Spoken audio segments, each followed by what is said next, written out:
to NewsX World. I am Pia and you're watching Focal Length, where we get you a briefing on topics from across the world. Now, Israel is mobilizing more troops for its largest push yet into Gaza City, while warnings of urban combat are growing and the humanitarian toll is escalating. With nearly 1 million displaced, aid agencies are warning of famine and accusing Israel of collective punishment. Moreover, mass protests by hostage families and citizens are straining government policy. As it expands settlements in the West Bank, Israel faces growing international criticism and diplomatic isolation. Joining us now is Eylon Levy, former Israeli government spokesperson, who was the spokesperson during the heinous October 7 terror attack and the head of the Israeli Citizen Spokesperson's Office. He is the host of the State of a Nation podcast and has previously served as international media advisor to President Isaac Herzog. Today, he discusses Israel's military push into Gaza City, the humanitarian crisis, the pressure from mass domestic protests and the challenges of growing international criticism amid settlement expansion. Thank you so much for joining us, Eylon Levy. My very first question to you is that Israel has mobilized 130,000 troops for its largest push into Gaza City, where there are warnings of drawn-out urban combat. Why was such a large operation in Gaza City seen as necessary despite the risks of long urban warfare? Well, nearly 2 years into the war that Hamas started with the October 7th massacre, the Hamas regime in Gaza is still refusing to release all of the hostages, and it's still refusing to give up power and disarm as the whole world is demanding. And Israel wants to end this war. We don't want a forever war. We want this war to be over.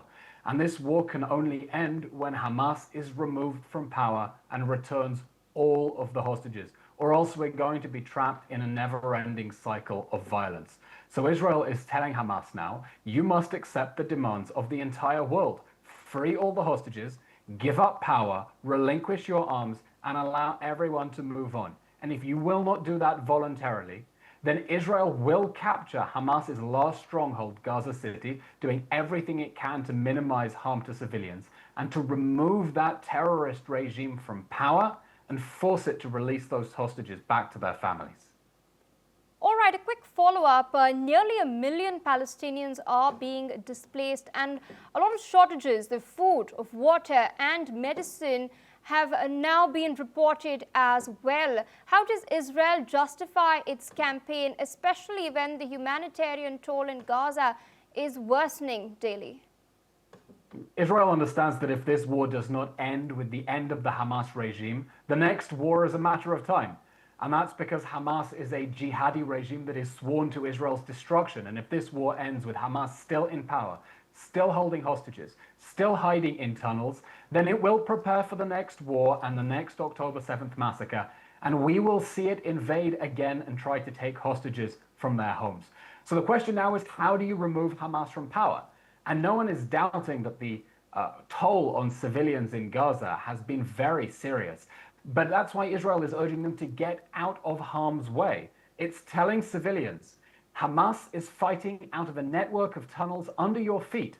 Hamas dug 500 kilometers of tunnels under Gaza in schools and homes and mosques and hospitals. And we don't want you to be hurt. We don't want terrorists to use you as human shields, as human sacrifices. So please move to places where Hamas is not in control, where you can get humanitarian aid and we can establish field hospitals and make sure that your needs are taken care of. And then Israel can fight Hamas without any civilians in the way. And I think all leaders around the world who truly care about the humanitarian situation in Gaza should be working with Israel to make sure that civilians can get to safety and not keep them trapped in strongholds, Hamas strongholds, where terrorists are trying to hide behind them. All right. Meanwhile, aid agencies are warning of famine and are accusing Israel of collective punishment as infrastructure is collapsing. How would you respond to claims that Israel is collectively punishing civilians in Gaza?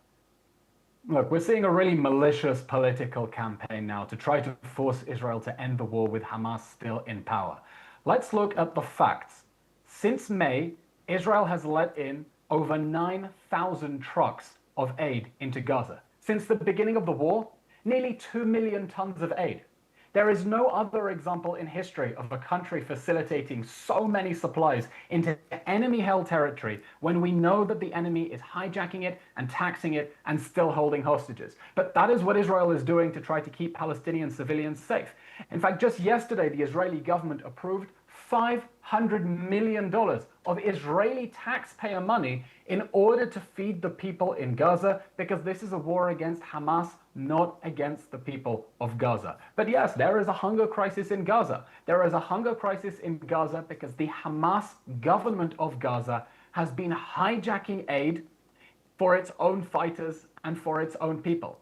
And because there has been a catastrophic collapse of the UN aid distribution system. According to the UN's own figures, and you can go to the UN website yourself and check this, nearly 90% of aid trucks are getting hijacked along the way. They're not reaching their warehouses. And that is why Israel is now leading an international coalition of countries to airdrop aid into Gaza and make sure it reaches civilians. It's why Israel is working with the Gaza Humanitarian Foundation, an American initiative, to get aid directly to the people who need it and make sure that Hamas cannot steal it. And anyone who really cares about the humanitarian situation in Gaza needs to be helping Israel do exactly that. Get food to people who need it, and make sure that the Hamas regime cannot steal it in order to continue financing its war machine and continuing the war it should have ended a long time ago. All right, we've spoken about a lot of pressure, a lot of criticism that is coming from outside Israel, but domestically speaking as well, large protests are spreading across Tel Aviv, Haifa and Jerusalem, involving hostage families, reservists and citizens who are quite frustrated with the war. How much pressure do these particular protests put on the government's war policy and decision making? Indeed, we've seen some very inspiring protests in Israel, hundreds of thousands of people taking to the streets in a statement of solidarity with the hostage families. I think it's an amazing show of how much Israelis care for each other. There is a core part of Israel's national ethos that says you don't leave anyone behind, you have to take care of everyone. And that's why people are coming out to the streets to demand that a deal is made. But, you know, while Israel is now reviewing the offer that Hamas has made in the ransom talks, international pressure needs to be on Hamas to accept a ceasefire that ends the war completely. The hostage families do not want a partial deal that freezes the war and lets out only half of the hostages. They want all the hostages home. But Hamas doesn't want to release all the hostages because Hamas sees the hostages as insurance that it can continue to govern in Gaza. Even when the whole world is saying Hamas must give up power, it must give up its arms, Hamas is holding onto hostages. 20 of them are still alive, starving them, torturing them in tunnels under Gaza, torturing their families to try to keep them as insurance to survive the war that it started. And we need the whole world to pressure Hamas and its backers, Qatar, Turkey, Iran. It must release the hostages immediately and unconditionally. There is no excuse to hold them at all for a single moment longer.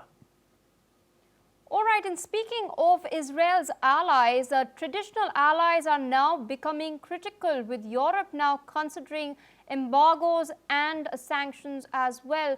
What message should Israel send to allies who argue that the war is becoming indefensible? Well, the message Israel is sending to its allies is that they should stop buckling to internal political pressure. We've seen massive internal protests in the West, civil disobedience, mass street protests and demonstrations, including from large and growing Muslim populations. And Western leaders have buckled. They've decided to try to throw Israel under a bus, basically, to appease their own audiences. But it doesn't help, because Western pressure on Israel to end the war is only encouraging Hamas to prolong the war. Look at what happened just 2 weeks ago. The ceasefire talks collapsed the day that President Macron said he would recognize a Palestinian state, which rewards Hamas for the October 7th massacre, which encourages more barbaric atrocities like we saw on October 7th, because it's saying terrorism works.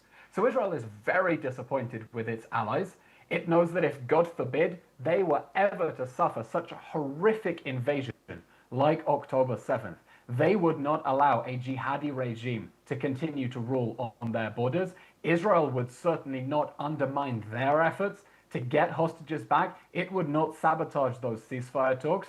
And Western countries need to stand together with Israel and put the pressure on Hamas, the jihadi organization that started this war and is refusing to end this war, to release all the hostages, lay down its arms, and allow the whole Middle East to move on towards a future of peace.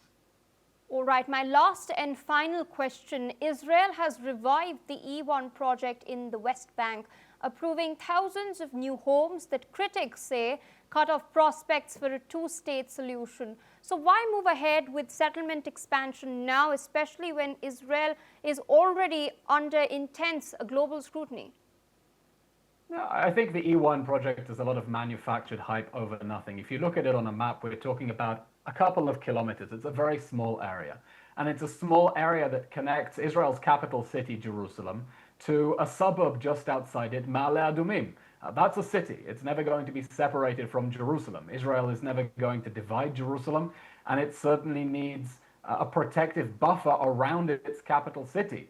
After October 7th, Israel is not going to give strategic territory next to its capital city to the same people who perpetrated the October 7th massacre and are promising more and more war against Israel until this country is destroyed. I think it's important that we have a peace process with the Palestinians, but that peace process has to come through the Palestinians recognizing that the Jewish state of Israel has a right to exist, and it's not going anywhere. And the Jewish people are exercising their right to self-determination in their ancient homeland.